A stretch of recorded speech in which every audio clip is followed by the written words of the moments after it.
साहब वहीं किनारे अपन भंडारा खाने थे। बहुत से लोग जनता जुटी थी और उनके गद्दी कोई पैसा चढ़ावे, कोई फल चढ़ावे, कोई मीठा चढ़ावे। एक सेठ पहुंचे, गेबा उबा झाड़े, कुछ नहीं निकला, एक तिल निकला। नानक साहब के गद्दी पर वह एक तिल चढ़ा दिए। कहा साहब इसी एक तिल का मेरे भंडारा कर दीजिए।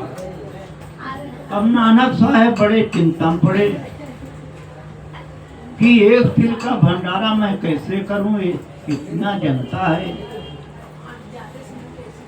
तब कबीर साहब बोले, नानक क्या सोच रहे हो?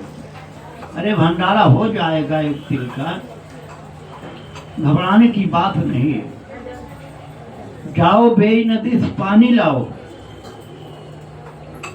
उस सागर में डाल दो और इसको घोंट डालो, घोंट करके उसी में मिला दो, भंडारा हो जाए।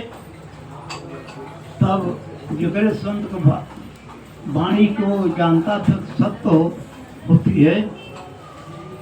तब वो लोग पात्र लेके गए, जिगरे विश्वास नहीं थी वो तो देखने गए।